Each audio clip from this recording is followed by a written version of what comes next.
Daredevil Born Again is finally here.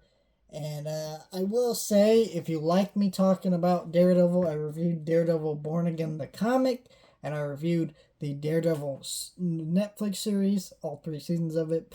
I am watching through The Punisher, but as soon as I'm done with that, I think I have like like less than 10 episodes left in that show. I'll be reviewing that show, and I plan to review all the other Netflix shows, and then do Agents of Shield and Agents of Carter and all that stuff. So, yeah, if you like me talking about Marvel, I talk Marvel comics. Not a lot of Marvel comics, but I try to. I talk about Marvel movies, Marvel shows, animated stuff, whatever it is. Let me know your thoughts. Subscribe if you like that sort of thing, I guess. I really was, like a lot of people, hesitant with this show because Daredevil in the Netflix show, it's such a great show, but it almost doesn't feel like it's in the same universe as the other Marvel projects because of its tone. And Marvel, and we were all kind of like, is Marvel going to go with that? Is Marvel not? And originally it sounded like they weren't. And they retooled the show, and that kind of makes you more nervous because, I mean, they retooled it to be more like the Netflix show, but is that actually going to work out? And I'm here to say, so far, yes. And I say so far, yes, because, I mean, this is only 2 episodes, but they've really gotten the tone down. They've introduced us to White Tiger. Spoilers for this episode, these episodes, but I'm just really excited for what we got going on here. Kingpin running for mayor was to be expected. It's an arc that you'd have to adapt with that character just because you've already shown us that a Daredevil and Spider-Man, both in New York, and that storyline's important to both of those characters, and just a clever way of tying it all in, right? You can have Kingpin ads or interviews in the background of certain Marvel movies.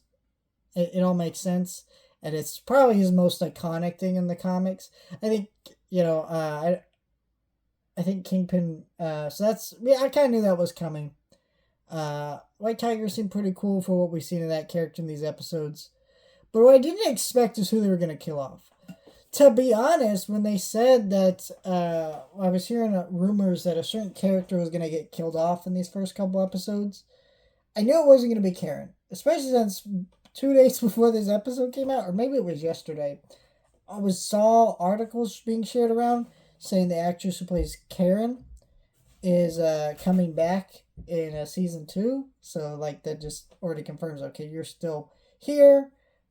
I mean, there's a chance she could have died and then maybe been revived. This is Marvel. No characters really stay dead, but that would seem fucked up knowing the type of show and style of the show.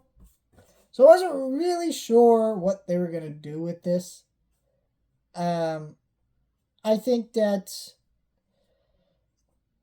it's and I thought maybe honestly my theory was they were gonna kill off Iron Fist because nobody really seems to like the Iron Fist show. Finn Jones was fine, but he wasn't great.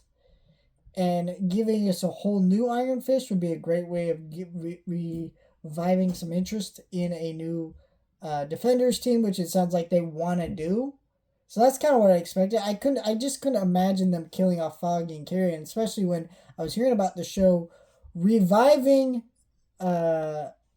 or retooling the show after one of the major plot points that seemed to get negative outrage was Foggy and Karen both being killed. But I think maybe the thing was they realized it was just a bad idea to kill both of them, which agreed. Um, I think you need one of those characters to live and carry on the hope and optimism of the show. Um, so I felt really good with the way these episodes turned out. It's not perfect. I noticed a little overly modern dialogue. Like there was like jokes about like Kingpin having memes. By the way, as I was watching these episodes, not to bring too much into politics, just something that I noticed was that Donald Trump was giving some speech to Congress, right? And then you're watching Kingpin in the show literally say things about how, well, not not Kingpin, his campaign manager say things like,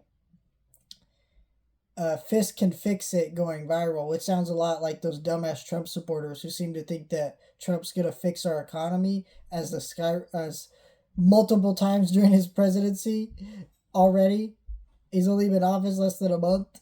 The stock market's crashed, and the cost of eggs has gone up like astronomically, which obviously isn't his fault, but he's obviously not helping with that scenario, so that's fun.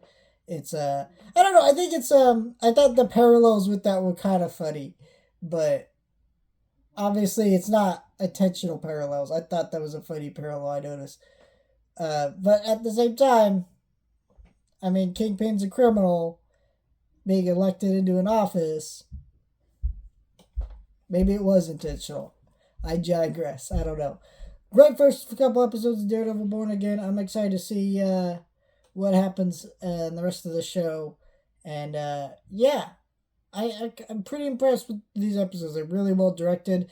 The Daredevil scenes were actually like super impressive. You can tell the budget was higher too.